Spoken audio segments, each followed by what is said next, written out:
अब हम पढ़ेंगे vapour pressure of solution solid and liquid में। अभी मैंने जो आपको वेपर प्रेशर के एग्जांपल्स दिए थे, तो पहले एक बार देख लेते हैं कि व्हाट इज वेपर प्रेशर। ठीक है, तो liquid at given temperature, liquid किसी भी गिवन टेम्परेचर पे वेपराइज करता है अंडर इक्विलिब्रियम कंडीशंस। जो प्रेशर एक्सर्ट करती है कौन?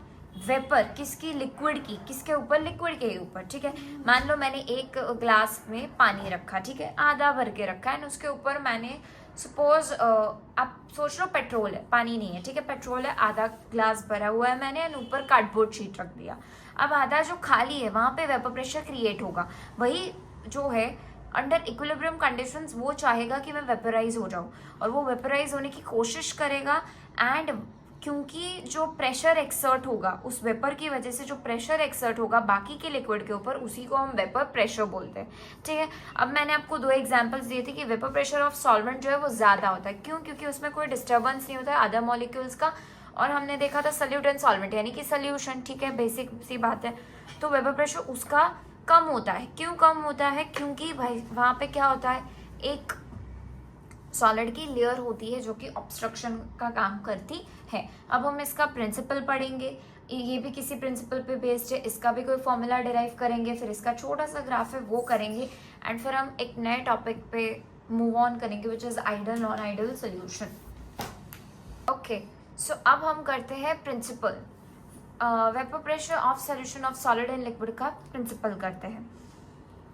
For any solution partial pressure of each volatile component.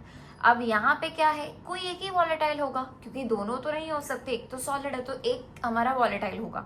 तो जो भी वॉलेटाइल है कंपोनेंट, उसका जो पार्शियल प्रेशर है वो डायरेक्टली प्रोपोर्शनल है किसके? मोल फ्रैक्शन के। ठीक है, किसका? वॉलेटाइल कंपोनेंट का। सॉलिड की बात नहीं हो रही है। तो P1 और P1 ये सेम इक्वेशन है जो हमने आगे डिराइव की थी। शेप ग्राफ का कैसा है? लीनियर है, and you can look the graph.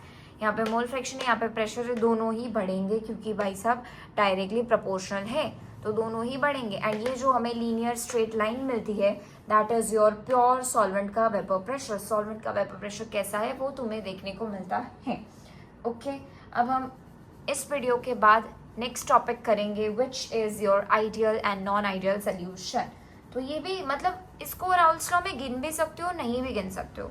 ठीक है, अगर आपको क्वेश्चन में मेंशन किया है कि आप राउल्स लॉ के बेसिस पे आइडियल एंड नॉन आइडियल देखो, क्योंकि बेटा ideal non ideal is actually based on Raoult's law. ये तुम्हें जब मैं पढ़ाऊंगी तब तुम्हें पता चलेगा।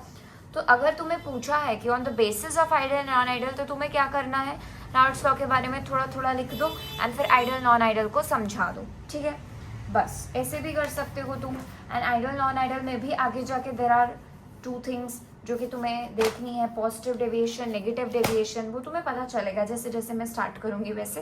एंड फिर वी विल बी हैविंग एजोट्रोप्स। तो एजोट्रोप्स तक जो भी है वो सब कुछ राउल्स लॉ के लिंक्ड है।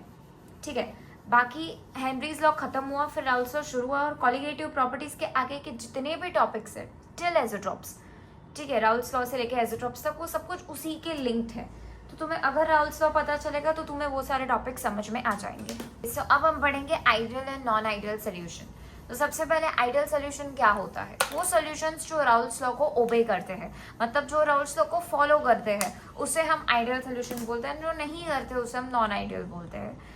ठीक है, आइडियल सोल्यूशन में जो डेल्टा एच मिक्स होता है यानी कि चेंज इन एंथैल्पी वो जीरो होता है, जबकि नॉन आइडियल में change in enthalpy non zero होता है। चेंज इन वॉल्यूम यहाँ पे क्या होता है? जीरो होता है, और यहाँ पे नॉन जीरो होता है। ठीक है, दोनों ही चीजें नॉन जीरो होती है in non ideal, and ideal में जीरो होती है। Examples of ideal are n hexane, n heptane, benzene, toluene, bromoethane, chloroethane. ठीक है, अब नॉन आइडियल के भी फर्दर टू ब्रांचेस है। नॉन आइडियल को फर्दर तुम दो चीज में डिवाइड कर सकते हो, that is positive deviation, negative deviation. अब मैं नेक्स्ट स्लाइड में आपको पॉजिटिव डेविएशन, नेगेटिव डेविएशन के बारे में इंफॉर्मेशन दूंगी which are the types of non ideal solution. ये याद रखना कि नॉन आइडियल सोल्यूशन के दो टाइप्स है, positive deviation and negative deviation. So अब नॉन आइडियल में there are two types, positive deviation and negative deviation. Positive deviation में अब आपको एक चीज पता होनी चाहिए, मैंने अभी अभी बोला कि ये हम पढ़ रहे हैं solid and liquid, liquid and liquid, gas and liquid, which is a special case of Henry's law. ठीक है, Raoult's law special case of Henry's law, मतलब यहाँ पे हर जगह पे बाइनरी सोल्यूशंस है, दो दो चीजों का मिक्सचर है। ठीक है, तो ए मान लो, बी मान लो, जहाँ पे जो इंटरमॉलिक्यूलर फोर्सेज है अगर वो ए और बी ए और बी के बीच में अगर स्ट्रॉन्ग है तो ए बी का कैसा होगा, वीक है। मैं ऐसा समझती थी जब when I used to learn, मैं ऐसा समझती थी कि A stands for girls and B stands for boys, ठीक है। तो आपको पता है अब क्लास में लड़कियों लड़कियों की ज़्यादा बनती है और लड़कों की बनती है, ठीक है। तो वो स्ट्रॉन्ग इंटरमोलिकुलर फोर्स हुआ। तो अब ए बी का कैसा होगा, वीक है। इसीलिए बेंचेस पे साथ में एक वन गर्ल वन बॉय को बिठाते ताकि बातें ज़्यादा ना हो। तो ए बी का वीक है, ठीक है। तो इसका मॉलिकुलर प्रेशर, मतलब जो वेपर प्रेशर है मॉलिक्यूल्स का, वो हाई है। क्यों हाई है, क्योंकि यहाँ पे जो ए बी का फोर्स है वो वीक है, तो यहाँ से जल्दी ऊपर चले जाएंगे मॉलिक्यूल्स। समझ में आया।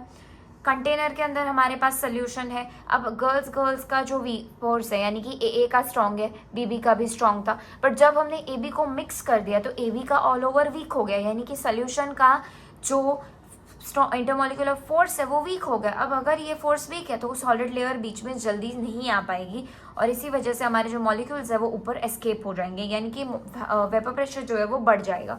Example is your ethanol and acetone and carbon disulphide and acetone. वैसे ही अगर मैं नेगेटिव डेविएशन की बात करूँ तो ए और बी पहले वीक थे, पर जब ए बी को मैंने मिक्स किया तो वो स्ट्रांग हो गए, है ना। ए बी को मिक्स किया तो वो स्ट्रांग हो गए, अब स्ट्रांग हो गए। तो अब यहाँ पे ऑब्स्ट्रक्शन आएगा, क्योंकि ये स्ट्रांग है तो अब वेपर प्रेशर जल्दी हाई नहीं होगा, वेपर प्रेशर कम रहेगा क्योंकि सॉलिड लेयर उसको ऑब्स्ट्रक्ट करेगी। Examples are phenol and aniline, chloroform and acetone, hydrogen and acetone, ठीक है। आपको अगर याद नहीं रहता, आपको ये याद रखना है कि पॉजिटिव डेविएशन में ए बी का जो होता है इंटरमोलिकुलर फोर्स वो वीक होता है और नेगेटिव में ए बी का स्ट्रॉन्ग होता है, और जिसका फोर्स वीक है उसका वेपर प्रेशर हाई है, जिसका फोर्स स्ट्रॉन्ग है उसका वेपर प्रेशर कम है। और उसी के बेसिस पे आपको एग्जाम्पल्स लर्न करने हैं और ये आप लिख सकते हो। The most important question comes from here. यहाँ पे ये जो आप एग्जाम्पल्स देख रहे हो वहाँ से क्वेश्चन आता ही है।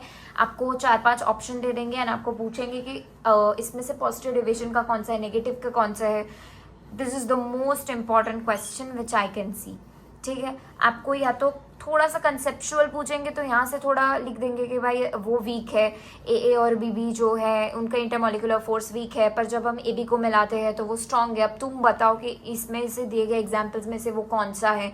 तो तुम्हें पहले तो ये पता होना चाहिए कि ये नेगेटिव डेविएशन की बात कर रहे हैं, फिर तुमने ये 3 एग्जाम्पल्स लर्न करे हुए होने चाहिए, तो तुम्हें समझ में आ जाएगा कि ये किसकी बात कर रहे हो। तो एग्जाम्पल्स खास लर्न करना, यहाँ पे से क्वेश्चन आते हैं, ठीक है। अब हम करेंगे एजोटॉप्स, बट उससे पहले there are 2 graphs. Positive deviation का भी एक ग्राफ है, नेगेटिव डेविएशन का भी एक ग्राफ है, वो मैं आपको लर्न करना सिखाती हूँ। मतलब ग्राफ्स आपको देखो, अगर आप थ्योरी लिखने को आती है पॉजिटिव डेविएशन नेगेटिव डेविएशन की, तो आपको ग्राफ भी लिखना पड़ेगा।